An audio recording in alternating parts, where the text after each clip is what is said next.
ప్రేక్షకులందరికీ కూడా ముందుగా శ్రీ పరాభవనామ సంవత్సర ఉగాది శుభాకాంక్షలు తెలియజేస్తూ ద్వాదశ రాశుల వారికి కూడా ఈ సంవత్సర కాలం అంతా కూడా ఏ విధంగా ఉంది, ఎవరెవరికి ఆదాయం ఎంత, రాజపూజ్యం ఎంత, ఖర్చు ఎంత, అవమానం ఎంత, ప్రతి విషయాన్ని కూడా ప్రతి రాశి వారికి తెలియజేయాలి అనే సంకల్పంతో ఈ ఉగాది పంచాంగ శ్రవణమును ప్రారంభం చేస్తున్నాం. ఈ పరాభవనామ సంవత్సరంలో మీనరాశి వారికి ఆదాయం 14, వ్యయం 11గా ఉంది.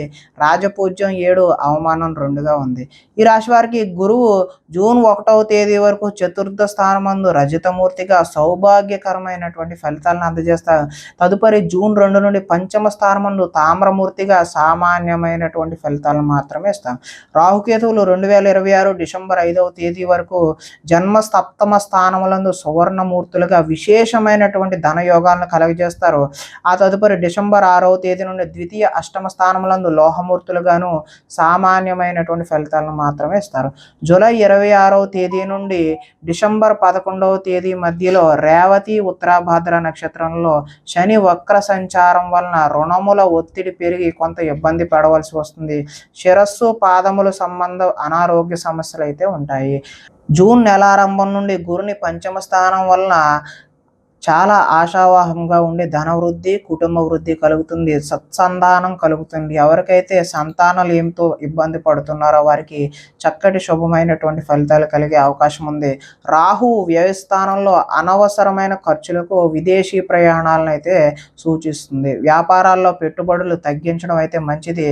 ఆధ్యాత్మిక విషయములకు ప్రాధాన్యత. అదేవిధంగా పంచమ స్థానమందు బృహస్పతి అంటే గురువు ఉచ్చ స్థితి వలన అన్ని రంగాలలోనూ ముందంజ వేస్తారు. పూర్వపుణ్యం వలన ఆకస్మిక ఉపద్రవాల నుండి రక్షణ అయితే కలుగుతుంది. అపమృత్యు దోష నివారణ కూడా కలుగుతుంది. దైవ బలంతో అన్నింటా రాణిస్తారు. ఈ రాశివారు తమ సద్గుణవంతమైనటువంటి సంతానం వలన ఆనందాన్ని పొందుతారు. జన్మరాశి యందు శని ఉండుట వలన ఈ రాశి వారికి దైవ బలము, జ్ఞాపక శక్తిని పెంచుకోవడంలో బుద్ధిశాలిగా, అదేవిధంగా జ్ఞానిగా, కఠిన పరిశ్రమ చేయువారిగా తీర్చిదిద్దుతుంది. శారీరక దారుఢ్యం అయితే కలిగి ఉంటారు. సోదరులతో అభిప్రాయ భేదాలు అయితే వస్తాయి. వైవాహిక జీవితంలో హెచ్చు తగ్గులు కూడా ఉంటాయి. రాహు సంచారం వల్ల సంవత్సరారంభంలో ప్రతి పని ప్రారంభంలో అడ్డంకాలు అయితే కనిపిస్తున్నాయి. అబద్ధాలు చెప్పడం, జోదంలో నష్టపోయే అవకాశం కూడా ఈ రాశి వారికి కనిపిస్తుంది.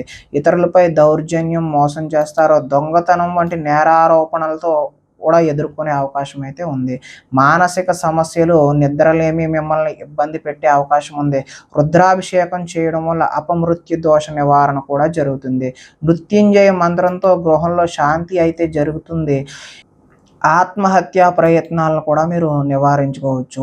డిసెంబర్ నెల నుండి రాహుకేతువుల రాశి మార్పు చాలా అనుకూలంగా సూచిస్తుంది. అన్ని రకాల ఆరోపణల నుండి కూడా మీరు విముక్తిని పొందుతారు. ఆకస్మిక ధనలాభం అయితే అప్పటి నుంచి కనిపిస్తుంది.